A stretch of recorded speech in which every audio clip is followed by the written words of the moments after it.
안녕하세요. 벌써 60대 초반에 접어든 한 구독자입니다. 저는 매일 아침 출근하는 남편과 아들과 함께 아침을 먹은 후 다른 분들의 사연을 듣고는 하는데요. 사연을 들으며 울기도 하고 웃기도 하는 날이 반복되다 보니 저에게도 기쁜 일이 생겼습니다. 오늘은 최근 제가 겪은 기쁜 일, 그리고 그 일을 마주하기까지 제가 걸어온 세월을 이야기해 보려고 합니다. 저는 태어난 지 얼마 안 되어 고아원에 맡겨졌다고 합니다. 하지만 저는 고아로 자란 제 처지가 특별히 안타깝다고 생각하지 않았어요. 제가 있던 고아원에는 부모가 자식을 버리고 가는 일이 비일비재했거든요. 하루에도 몇 명씩 들어오는 고아원에서 저는 이런 생각을 하곤 했습니다. 부모는 왜 존재하는 걸까? 진짜 부모가 된다는 건 어떤 의미일까? 누구나 부모가 되어야 하는 걸까? 갓 7살이 된 어린 나이, 저는 이 질문에 대한 답을 결혼하고서야 내릴 수 있었습니다. 이와 관련된 이야기는 이후에 이어서 하도록 하겠습니다. 저는 제가 고아라는 이유로 특별히 힘들어하진 않았습니다. 딱 한 가지 문제로 많은 상처를 받았어요. 바로 반복된 입양 번복 때문이었죠. 제가 있던 고아원에는 입양을 원하는 많은 사람들이 방문했습니다. 저는 어려서부터 뛰어노는 것보다 책을 읽고 사색하는 것을 좋아하는 아이였어요. 얌전하고 조용한 딸을 원하는 어른들에게는 최고였죠. 처음으로 저를 입양하겠다고 나선 분은 얌전하고 조신하다는 이유로 저를 선택했습니다. 하지만 실제로 곁에 두고 살아보니 본인들 생각과는 썩 달랐나 봐요. 딸이라면 애교도 부리고 알아서 예쁜 짓도 할 줄 알아야 한다는 그분들의 생각과 달리 저는 정말 혼자 있는 시간을 좋아하는 조용한 아이였거든요. 게다가 저에게는 하루아침에 저의 부모가 된 입양자들에게 친근하게 대할 만큼의 사교성도 없었습니다.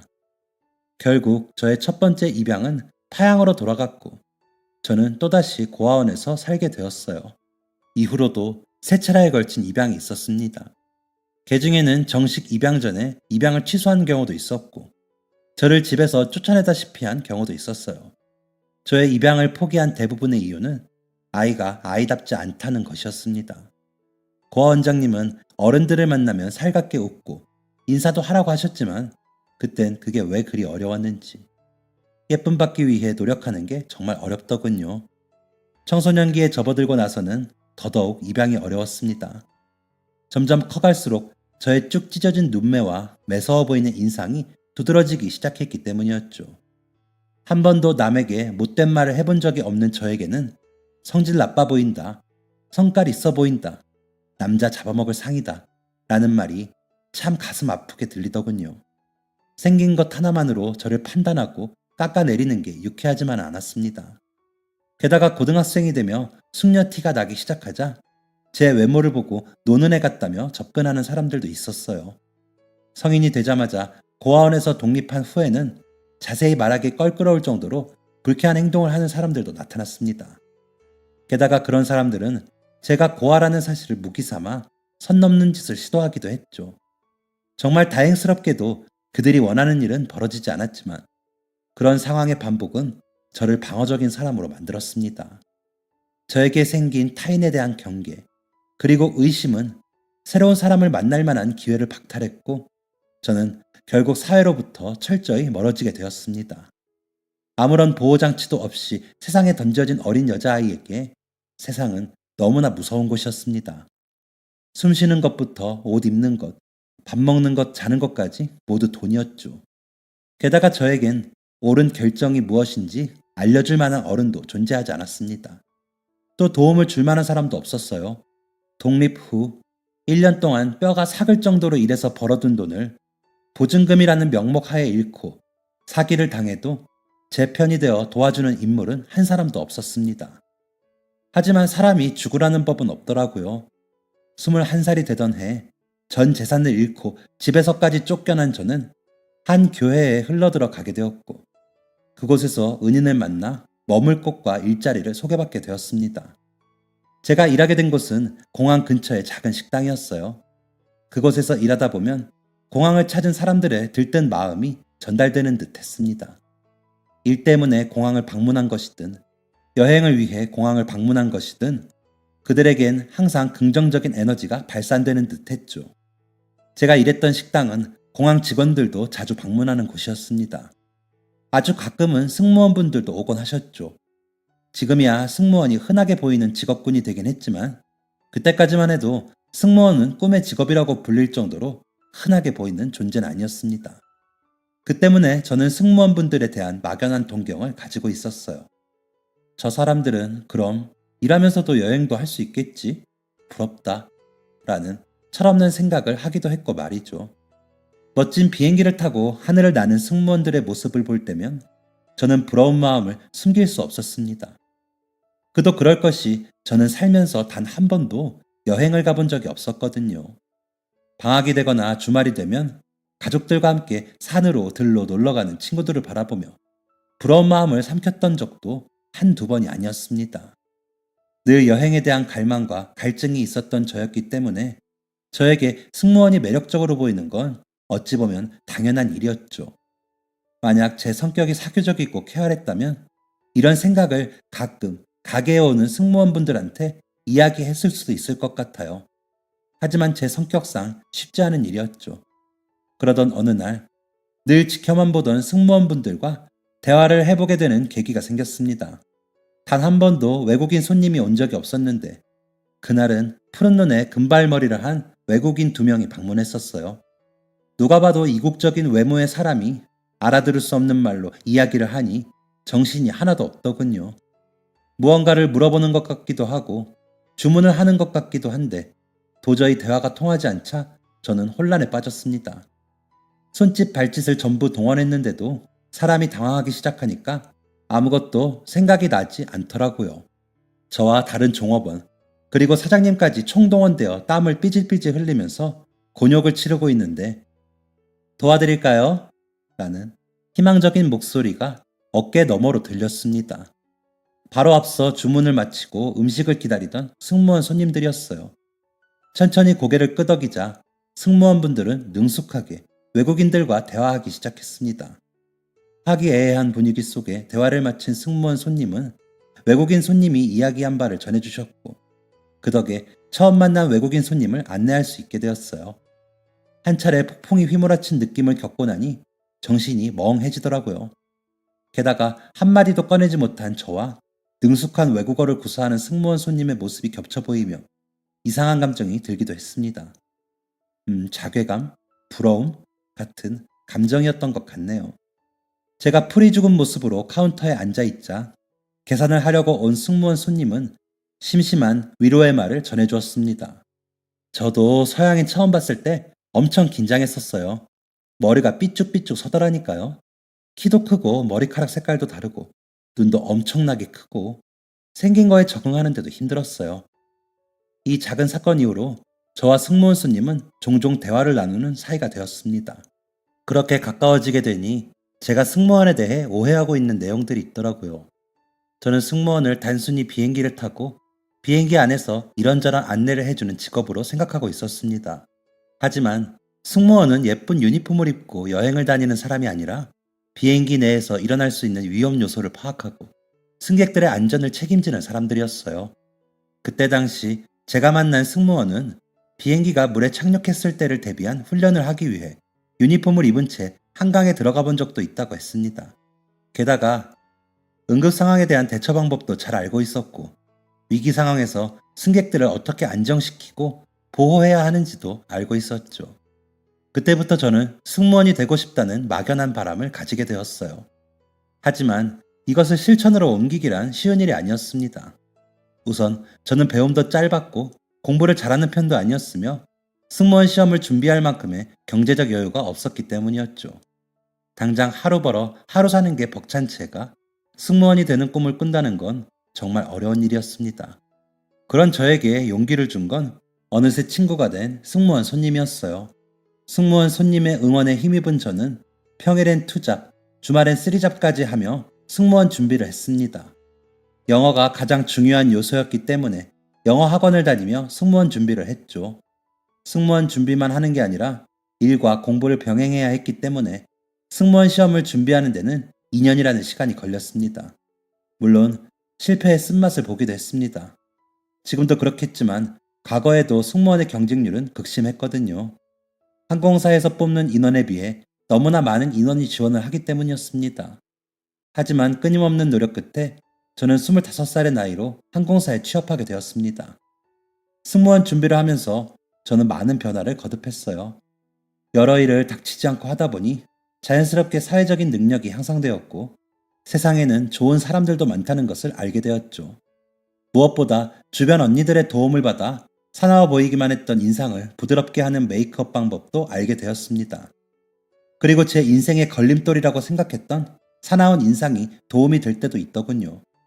일할 때면 당연히 만나게 되는 무례한 손님들, 일명 진상 손님을 퇴치하기에는 저만큼 적절한 인재가 없다는 말이 나올 정도였습니다. 어쨌든 좋은 동료, 그리고 친구들과 행복하게 일을 하다 보니 음침하게만 보였던 분위기도 개선이 되었고, 일을 하며 만난 남편과 결혼까지 하게 되었습니다. 참고로 남편은 항공사 지상직 직원이었어요. 남편은 좋은 사람입니다. 제가 부모 없이 자라 힘들게 승무원이 되었다는 이야기를 듣고는 아이처럼 펑펑 울 정도로 마음도 여린 인물이죠. 돌아가신 시부모님도 좋은 분들이셨어요. 제게 가족이 없다는 사실에 스스로 부모 되기를 자처한 분들이셨죠. 단 한 번도 시집살이나 며느리 노릇을 바란 적이 없으신 분들이었습니다. 그토록 바라왔던 항공사 승무원이 되고 좋은 사람과 결혼을 해서 가정을 꾸리게 된 모든 과정이 저에겐 큰 행복이었습니다. 게다가 당시엔 여자가 결혼을 하면 회사를 그만두는 게 일반적이었지만 저는 결혼을 하고 난 이후에도 계속해서 일을 할 수 있었습니다. 아주 운이 좋은 경우였죠. 회사도 남편도 시댁도 모두 이해해줘야 하는 부분이었으니까요. 그렇기 때문에 저는 항상 부모 없이 자라느라 힘들었던 인생을 이런 식으로 보답받는구나 라는 생각을 하며 감사하는 마음을 가지고 살기 위해 노력했습니다. 하지만 딱 한 가지 소원을 가지고 있었어요. 바로 아이를 갖는 것이었죠. 저는 28살에 결혼함과 동시에 임신을 하기 위해 무던한 노력을 했습니다. 일반적인 가정에서 자라지 못한 결핍 때문이었을까요? 아이를 낳아 그 아이에게 행복한 가정을 보여주고 싶었습니다. 남편도 아이를 예뻐했기 때문에 함께 노력해 주었죠. 시부모님도 티를 내진 않으셨지만 은연중에 손주를 바라고 계신다는 사실을 알 수 있었고요. 1년, 2년, 그리고 3년 동안 노력을 하는데도 별 소식이 들리지 않으니 감정 기복도 심해지더군요. 평소와 다른 제 모습에 이유를 묻는 동료들도 많아졌습니다. 남편과 시부모님, 그리고 가까운 동료들까지 저의 임신을 위해 기도해 주었고 기원해 주었죠. 하지만 슬프게도 아이는 쉽게 생기지 않았습니다. 지금 생각해보면 우울증도 겪었던 것 같네요. 특히 옆집에 살던 신혼부부가 임신을 한 후에는 상태가 더욱 심해졌어요. 임신한 여성들을 보면 괜히 마음이 불편해져서 멀쩡한 길을 돌아가기도 했죠. 그렇게 힘든 시간을 보내던 중 결혼 8년 차가 되던 해 35살이라는 나이로 아이를 가지게 되었습니다. 지금이야 이 나이에 첫 아이를 낳는 경우도 흔하지만 제가 첫 아이를 가졌을 때만 해도 35살 첫 출산은 노산 중의 노산이었어요. 하지만 걱정보단 행복이 앞섰습니다. 늦게 찾아온 아이인 만큼 귀했고 소중했죠. 그리고 그동안의 제 인생은 고생 끝에 낙이 오는 삶의 연속이었기 때문에 아이에 대한 걱정은 미뤄두고 태교와 출산 준비에 집중했습니다. 임신이 확정된 이후에는 정든 회사를 퇴사하기까지 했지만 큰 아쉬움은 없었습니다. 그만큼 아이를 바랐기도 했고 10년이라는 긴 시간 동안 원 없이 행복한 직장 생활을 했었기 때문이죠. 남편은 평소에도 저를 공주처럼 대해주었지만 임신을 하고 나니 남편의 대우는 차원이 달라졌습니다. 뭔가가 먹고 싶다고 하면 어떻게라도 음식을 구해다 주려고 했고 집안일에는 손도 대지 못하게 했죠. 제가 한 거라고는 배부르게 음식을 먹고 남편과 산책을 다니는 것뿐이었습니다. 임신에 대한 호들갑은 제 역할이 아니었어요. 남편과 시부모님의 호들갑만으로도 출산 준비는 충분히 이루어졌습니다. 하루가 다르게 집안에는 아기용품이 들어왔고 저와 남편의 집은 새 가족의 안락한 보금자리로 바뀌어 갔습니다. 그렇게 출산 예정일을 손꼽아 기다리던 중 갑작스럽게 산통이 시작되었어요. 예정일보다 앞선 진통에 크게 놀랐지만 능숙한 시어머니의 대처 덕에 병원으로 향할 수 있었습니다. 첫 출산이라 그래. 나도 우리 첫애 낳을 때 정말 많이 무서웠어. 그래도 너무 놀래면 아이한테도 안 좋으니까 마음 잘 다스리자. 걱정하지 마. 다 잘 될 거야. 어머니는 저의 손을 따뜻하게 감싸쥐고 저를 안심시키셨어요. 저도 네, 제가 너무 겁먹은 거겠죠? 우리 아이 잘 태어날 거예요, 어머님. 이라고 대답하며 의지를 다잡았습니다. 남편과 시아버님이 급하게 병원에 도착하셨을 때만 해도 모든 게 잘 될 거다라는 믿음은 흔들리지 않았습니다. 본격적인 진통이 시작되고 상상도 해본 적 없는, 겪어본 적도 없는 고통에 몸부림치는 동안에도 큰 문제는 없었어요. 그런데 엄청난 고통 속에서 주변이 분주해지는 게 느껴졌습니다. 큰 소리와 함께 분만실에 사람들이 들어오는 게 보였어요. 줄곧 제 곁을 지키던 남편은 뒤이어 들어온 사람들에 의해 격리되었죠. 순식간에 남편과 분리되고 분주해진 주변 상황에 불안해진 저는 무슨 일이 일어나고 있는 거냐고 물었지만 제 목소리에 귀 기울일 만큼의 정신이 있는 사람은 없어 보였습니다. 불안한 마음에 호흡이 가빠지던 중 분만실 문이 쿵 하는 소리와 함께 열렸습니다. 분만실 안으로 들어온 트레이 안에는 혈액 주머니가 가득 담겨 있었죠. 그리고 바닥에는 끈적이는 피가 흐르고 있었습니다. 이것이 분만실에서의 마지막 기억입니다. 무거운 눈꺼풀을 들어올리니 병원 천장이 보였어요. 제 곁은 남편이 지키고 있었죠. 남편은 금방 눈물이라도 흘릴 것처럼 저를 바라보고 있었습니다. 저의 몸 상태는 최악이었어요. 누군가에게 하루 종일 두드려 맞아도 이것보다는 낫겠다는 생각이 들 정도였죠. 손가락 하나도 움직이기 힘들었고 무거운 무언가가 제 전신을 짓누르는 느낌이었습니다. 시야는 흐릿했고 누워있는데도 어지럽다는 느낌이 들었어요. 남편은 잠시 기다리라는 말을 남기고 의사를 부르러 떠났습니다. 의사를 부르겠다며 급하게 자리를 떠나는 남편에게 아이는 어떻게 됐느냐라고 묻고 싶었지만 입도 떨어지지 않는 상태였기 때문에 병실을 박차고 나가는 남편을 붙잡을 수가 없었어요. 그렇게 의사를 기다리고 있는데 병실로 들어오는 의사와 남편, 그리고 시부모님의 표정이 굉장히 안 좋다는 것을 느낄 수 있었습니다.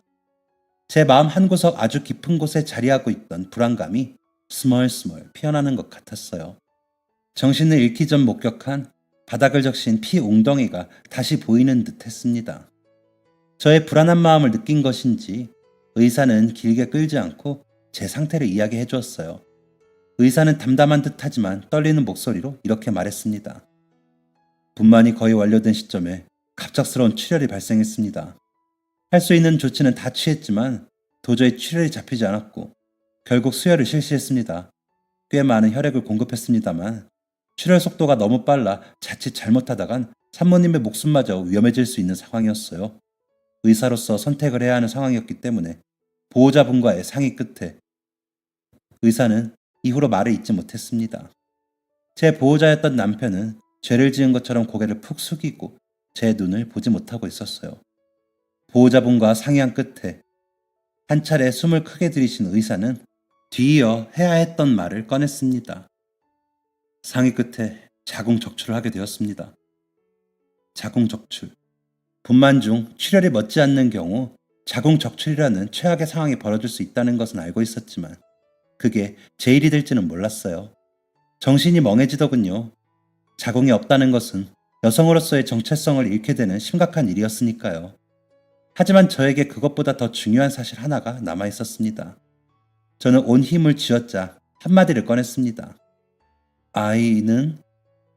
제 질문에 남편은 결국 눈물을 흘리고 말았고 시부모님은 더 이상 견디지 못하겠다는 듯 병실을 조용히 떠나셨어요. 저는 온몸에 남아있는 수분이 없는지 눈물도 나오지 않더군요. 의사는 또다시 한 번 더 한숨을 푹 내쉬고 이렇게 말했습니다. 아이 분만에는 성공했습니다. 하지만 분만 과정 중에 벌어졌던 일은 아이에게도 위험한 상황이었기 때문에 아이는 현재 치료 중에 있습니다. 아이가 위험했다니, 또 치료 중이라니, 묻고 싶은 게 한두 가지가 아니었습니다. 하지만 몸이 말을 듣지 않더군요. 이후 요리문 너머로 본 아이는 온 몸에 이상한 기계들을 달고 있었어요. 저 작은 몸의 아이가 숨조차 제대로 쉬지 못하고 헐떡거리는 모습을 보니 마음이 찢어지는 것 같았습니다. 모든 게 제 탓 같았고 모든 게 원망스러웠어요. 어렵게 세상 밖으로 나온 내 아이가 제대로 눈조차 뜨지 못하고 기계에 의존해 겨우겨우 생명을 연장하고 있는 그 상황이 사무치게 원망스러웠습니다. 병실에 돌아와서는 세상이 떠나가라 울었습니다. 제 곁을 지키고 있는 남편에게 모진 말도 많이 했어요. 자궁 출혈을 멈추려고 시간을 안 썼으면, 나를 어떻게든 살려보겠다고 하지 않았으면 아이가 더 건강하게 태어났을 수도 있었던 거 아니야? 그냥 죽게 내버려두지 그랬어. 그냥 확 죽어버리게 그냥 내버려두지 그랬어. 남편은 악에 받쳐 소리를 지르며 머리를 뽑고 온몸을 긁어대는 저를 그냥 두지 않았습니다. 제가 더 이상 발버둥 치지 못하도록 제 몸을 꽉 껴안고 제 등을 쓰다듬어 주었죠.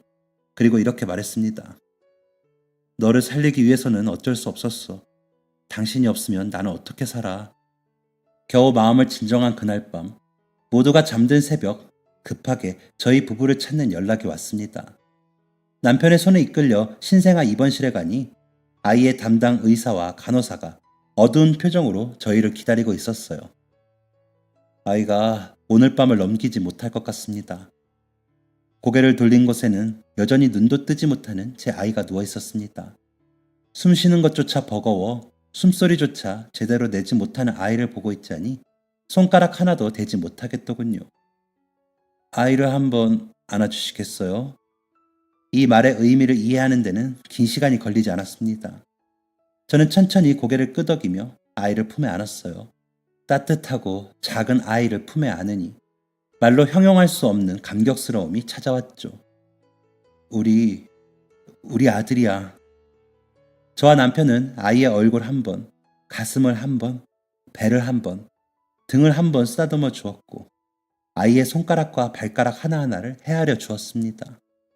그리고 아이의 숨이 꺼질 때까지 엄마 아빠가 사랑한다는 이야기를 멈추지 않았어요. 바람 불면 꺼질 듯 촛불처럼 위태로웠던 저희 아이의 숨이 결국 꺼지고 아이의 온몸에 붙어있던 기계 장치들을 떼어내고 나니 제 품에 안긴 아이는 다른 아이들과 다를 것 없이 건강한 모습이었습니다.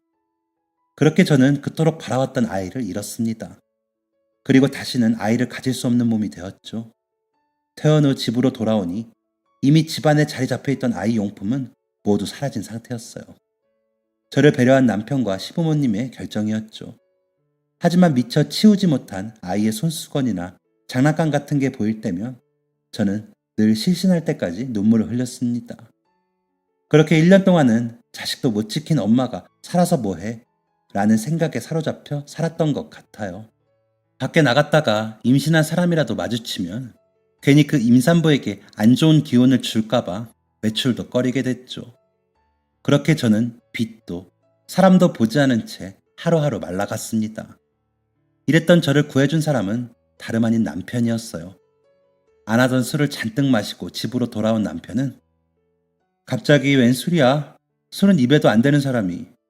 그리고 연락은 왜 안 했어? 늦게 들어오면 항상 연락 주잖아. 라는 제 질문을 듣자마자 엉엉 울며 저를 끌어안았습니다. 그리고 간절하게 빌다시피 이렇게 말했어요. 당신 죽지 마라. 죽지 마라. 나만 두고 죽지 마라. 아이처럼 앞뒤 맥락 없이 죽지 말라고 하는 남편이 처음엔 당황스러웠지만 이내 그 말을 이해하게 되더군요. 거울에 비친 제 얼굴은 살아있지만 살아있지 않은 모습이었거든요. 죽음을 눈앞에 둔 사람같이 말이죠. 다음날 남편이 제정신이 되었을 때 저는 남편과 진지한 대화를 나누었습니다. 남편에게 참 미안하더군요. 아이를 잃은 슬픔은 나뿐만이 아닌데 남편은 자식을 잃은 슬픔에 아내를 향한 걱정까지 안고 있어야 했으니까요. 그날부터 저는 살아남기로 결정했습니다. 여전히 아이를 생각하면 가슴이 찢어질 듯 하지만 제 곁에는 소중한 남편과 시댁 가족들이 있었으니까요. 그렇게 1년 정도 몸을 회복하며 남편의 내조와 살림에 신경을 쓰고 있는데 퇴직을 했던 회사로부터 연락이 왔어요. 신입사원들을 대거 채용해야 하는데 경력직 사원이 별로 없어서 신입사원 교육에 차질이 생기고 있다는 연락이었죠. 다시 회사로 돌아가는 것을 꺼릴 이유가 없었어요. 남편도 제 복직에 적극 찬성이었습니다. 그렇게 저는 10년을 몸담았던 회사로 돌아가게 되었고 그곳에서 신입사원 교육 및 비행 업무를 수행하게 되었어요. 그렇게 1년의 시간이 흘렀을 때 저는 비행기 안에서 특별한 인연을 만나게 됩니다. 사실 그날은 제 휴무일이었어요. 오랜만에 남편도 휴가를 받아 함께 데이트를 즐길 작정이었죠. 그런데 오늘 비행 스케줄이 있는 승무원이 열이 너무 심하게 난다는 연락이 오더군요. 오죽했으면 가장 경력이 긴 저에게까지 연락을 했을까 싶어 남편과의 데이트를 방해받았다는 불쾌함을 꼭 숨기고 출근하게 되었습니다. 그런데 왜인지 그날따라 이상한 일들이 너무 많이 나타나더군요. 말도 안 되는 이유로 불만을 제기하고 상식적으로 받아들일 수 없는 요구를 하는 진상 손님들, 비행하기에 적절하지 않은 날씨, 그리고 함께 일하는 후배 승무원들의 반복적인 실수까지. 마각기였나? 라는 생각이 들 정도로 그날은 정말 이상한 날이었습니다. 오죽했으면 다른 동료는 저 정말 굿이라도 해야 할까 봐요 라고 말할 정도였죠. 게다가 왜 모든 문제가 저를 통해서 연결되는지 휴일에 출근한 것도 화가 나는데 여러모로 불만 가득한 비행이 될 게 뻔했습니다. 그나마 다행인 건 그날 비행 스케줄이 해외로 가는 장거리 비행이 아니라 제주도로 가는 국내 스케줄이었다는 것이었어요. 조금만 버티자 라는 생각으로 겨우겨우 비행기에 탄 저는 이륙하기도 전에 비행기가 떠나가라 오는 아이를 마주하게 됩니다. 이제 겨우 3살 정도가 된 듯한 아이는 비행기가 무서운지 자지러지게 울고 있었죠. 아이의 보호자로 보이는 두 여자는 아이를 진정시키지 못해 안절부절 못하고 있었습니다. 그 사이에 비행기는 이륙했고 비행기 높이가 높아지자 아이의 울음소리는 더욱 커져갔죠. 주변 승객들의 불만도 커지자 승무원들까지 나서서 아이를 달래려고 노력했습니다. 하루 종일 이상한 일에 시달리며 심기가 매우 불편한 제 눈치를 보면서 말이죠. 하지만 그 누구도 아이를 달랠 수 없었습니다. 자신이 내 아이를 키운 엄마라고 소개한 승객분도 아이를 달랠 수가 없었어요. 귀가 아픈가? 간식 같은 거라도 줘야 하나? 내 가방에 아이 간식이 있는데 그거 꺼낼 동안 애 좀 안고 있어줘요. 아이 넷의 엄마라는 승객은 저에게 아이를 건네주며 이렇게 말했습니다. 하지만 저는 아이를 안고 싶지 않았어요. 첫 아이를 잃은 후 어린 아이들을 볼 때마다 심리적으로 불안해지는 증상을 얻게 되었기 때문입니다. 하지만 승객이나 동료가 이 사실을 알지는 못할 것이고 주변 승객들의 원성이 높아지는 상황에 아이를 피할 수는 없었습니다. 결국 저는 심호흡을 크게 하고 아이를 안아들었어요. 의자에 앉은 채 눈을 꼭 감고 승객이 과자를 꺼내길 기다리고 있는데 선배님, 아이가 안 울어요 라는 목소리가 들렸습니다. 눈을 살짝 뜨니 신기하다는 표정으로 저를 바라보는 승객분의 표정이 보이더군요. 그러게, 그렇게 자지러지게 울던 애가 여기 승무원 선생님이 안으니까 금방 울음을 그치네? 모든 사람이 의아해하고 있을 때 아이는 그동안 우는 게 너무 힘들었는지 꾸벅꾸벅 졸고 있었습니다. 저는 이때다 싶어 아이를 보호자에게 넘기려고 했죠. 네, 넘기려고 시도만 했습니다. 아이는 제 품에서 자신의 몸이 조금 떨어지자마자 다시 자지러지게 울기 시작했고 결국 아이는 제주도로 향하는 짧은 비행시간 내내 제 품에 안겨 잠을 잤어요. 제 품에 안겨 골아떨어진 아이의 모습을 보고 있자니 이름조차 지어주지 못하고 떠나보낸 첫 아이가 생각나더군요. 이 아이는 이름이 뭔가요? 아, 승철이요. 성은요? 그게 지금은 김승철인데 아마 이제 곧 박승철로 바뀔 거예요. 네? 그게 무슨 말씀이세요? 사실 저희는 입양 관련 기관 직원들이에요. 아이는 제주도에 있는 양부모님을 만나러 가는 길이고요. 사실 김씨성도 흔하니까 붙여준 거지 본래 부모가 김씨였는지는 몰라요. 그래도 좋은 분들을 만나서 박씨성을 갖게 됐으니 다행이죠. 마치 저의 어린 시절 모습을 보는 듯 했습니다. 부모에게 버림받고 친부모의 얼굴조차 고향조차 모르는 게 말이죠. 그리고 불편했습니다. 제 가슴과 맞닿아 있는 아이의 가슴이 숨을 쉴 때마다 쌕쌕거리며 움직였거든요. 가끔은 손가락도 꼼지락거리고 고개도 흔들거리는 아이의 모습이 불편했습니다.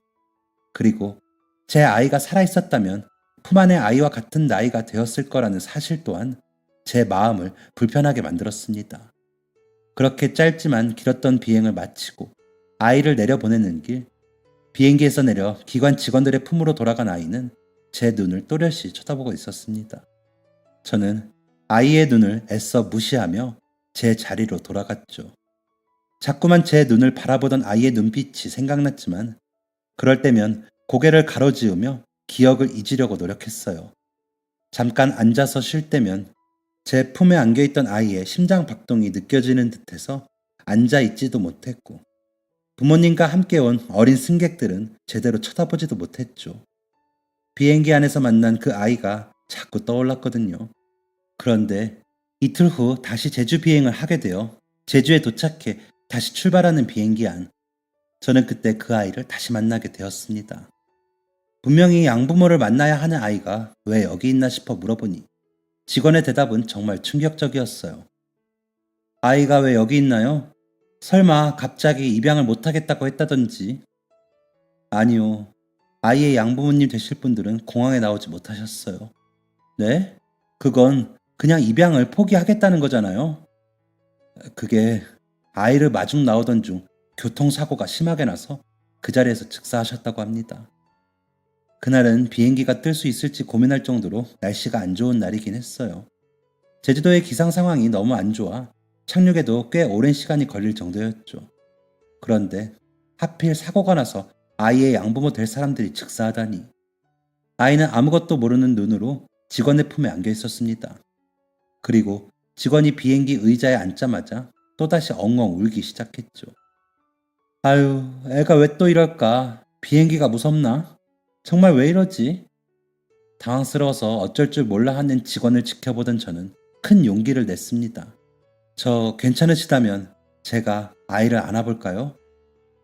직원은 지난 일을 기억하는지 저에게 선뜻 아이를 맡겼고 아이는 언제 울었냐는 듯 울음을 그치고 제 품 안에서 편하게 비행을 마쳤습니다.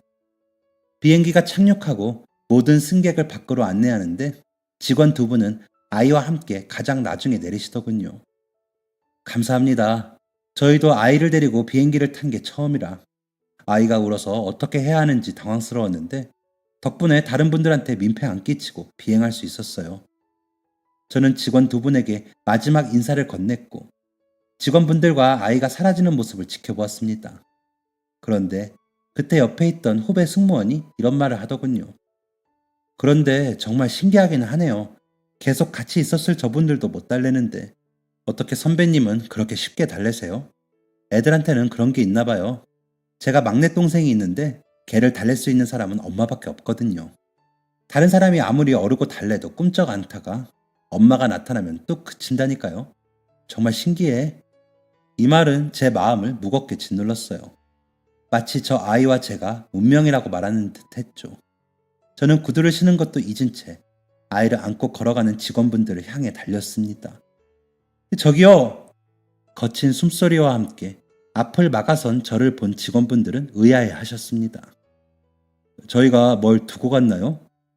아니, 그게 아니라 혹시 기관 정보라든지 두 분 명함을 받을 수 있을까요? 두 분은 갑작스러운 제 이야기에 짐짓 당황하셨지만 이내 명함을 건네주고 떠나셨습니다.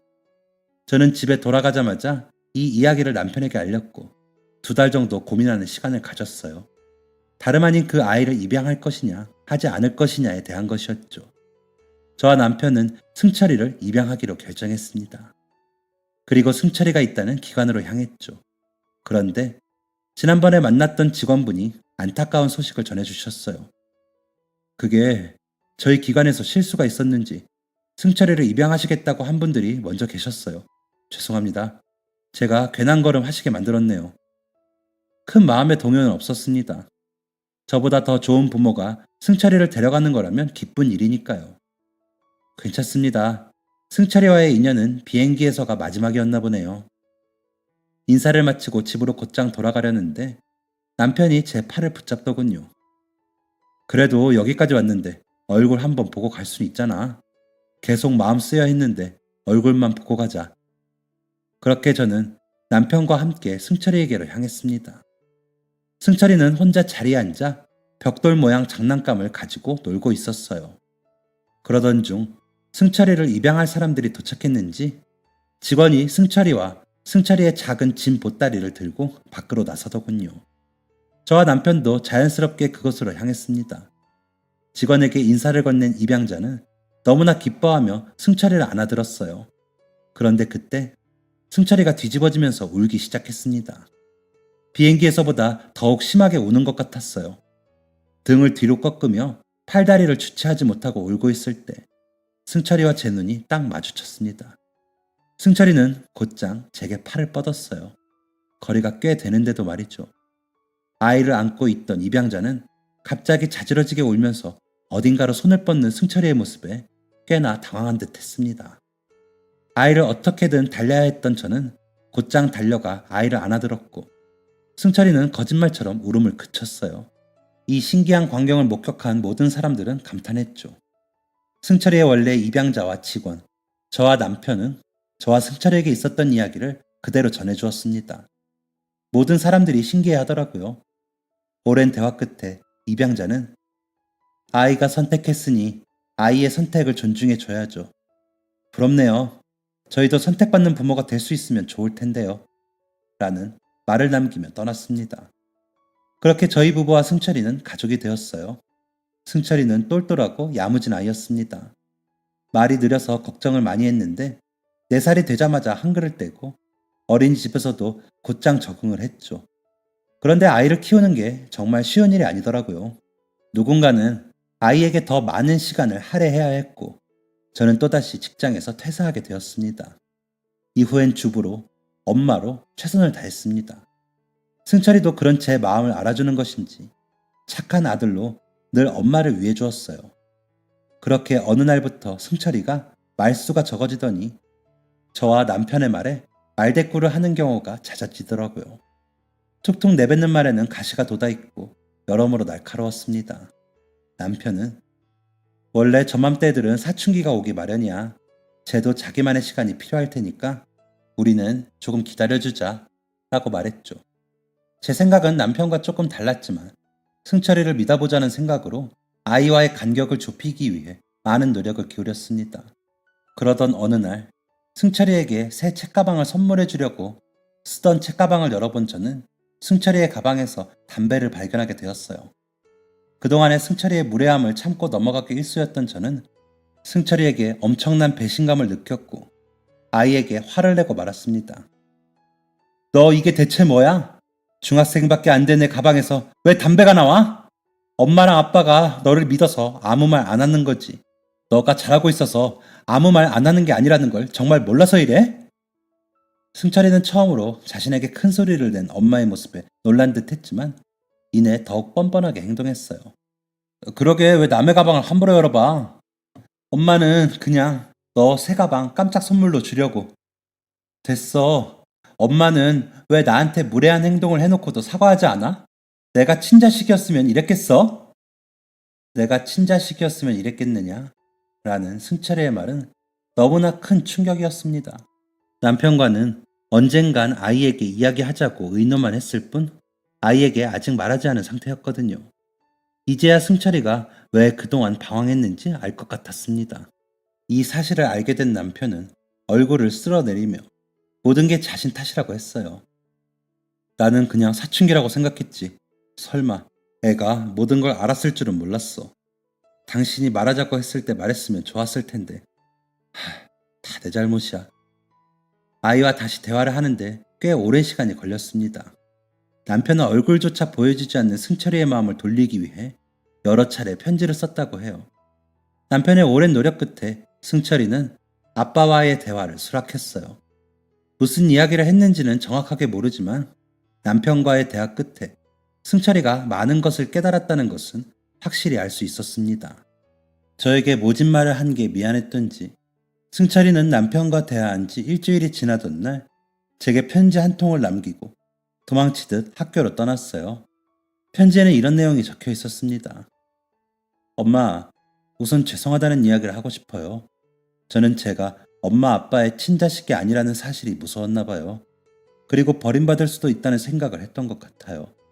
엄마 아빠가 나를 선택했으니까 언제든 그 선택을 후회할 수도 있겠다는 생각을 했던 거죠. 그런데 아빠한테 다 들었어요. 아빠는 우리가 너를 선택한 게 아니라 너가 우리를 선택했어. 엄밀히 말하면 너가 엄마를 선택했어. 라고 말씀하셨어요.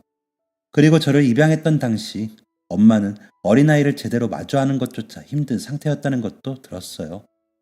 그런 상태인데도 제가 눈에 밟혀서 저를 입양하셨다는 것도 들었죠. 아빠의 말을 듣고 생각해봤어요. 어린아이를 제대로 보는 것조차 힘들어하는 엄마가 저를 키우기 위해서는 남들보다 더 많은 사랑이 필요했을 것 같아요. 그리고 저는 엄마 아빠가 저를 사랑한다는 걸 누구보다 잘 알아요.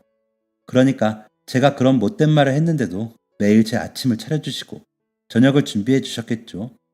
엄마, 그런 말을 해서 죄송해요. 엄마가 저를 낳았든 안 낳았든 저는 영원한 엄마의 아들이고 엄마는 저의 영원한 엄마예요. 엄마한테 상처 줘서 제가 정말 죄송해요. 얘는 평소에 엄마한테 반말하면서 편지는 왜 또 존댓말이야. 저는 승철이의 편지를 읽고 흐른 눈물을 쓱쓱 닦은 채 장을 보러 나갔습니다. 그날 저녁은 승철이가 가장 좋아하는 김치찜이 되었죠. 저는 저녁을 먹고 승철이와 함께 긴 대화를 나누었습니다. 처음 너를 만났을 때 힘들지 않았다면 거짓말이야. 너를 키우는 동안에도 힘들지 않았다면 그것도 거짓말이고. 며칠 전만 해도 너 때문에 잠도 제대로 못 자고 엄마가 얼마나 힘들었는지 알아? 미안. 그렇지. 미안해 해야지. 엄마 너 돌본다고 평생 꿈이었던 승무원도 그만뒀는데 너 승무원들 봤어? 얼마나 멋있는지 알아? 그걸 엄마가 너 때문에 그만둔 거라니까. 뭐? 나 때문에 그만둔 거야? 왜? 어쩔 줄 몰라 하는 승철이의 모습을 보니 귀엽기도 하고 짠하기도 하더군요. 저는 제 건너편에 앉아있던 승철이의 옆자리로 건너가 승철이의 손을 꼭 잡고 이렇게 말해주었습니다. 엄마 아들이잖아. 너가 엄마를 콕 집어서 엄마 품에 안겼을 때 나는 그때부터 승철이 엄마였어. 엄마가 된다는 건 그런 거야. 가장 소중하게 여기는 걸 아무렇지 않게 포기할 수 있는 거고 내가 가지고 있는 가장 좋은 거를 줄 수 있는 거야. 그래서 엄마는 가장 소중하게 여겼던 승무원 유니폼도 포기할 수 있었고 친구들 만나는 것도 포기할 수 있었어. 너는 내 아들이니까 엄마는 엄마보다 너를 더 사랑해.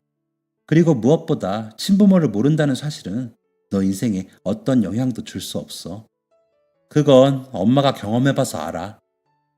이 말을 들은 승철이는 여전히 작은 몸으로 제게 꼭 안기며 엄마 고마워.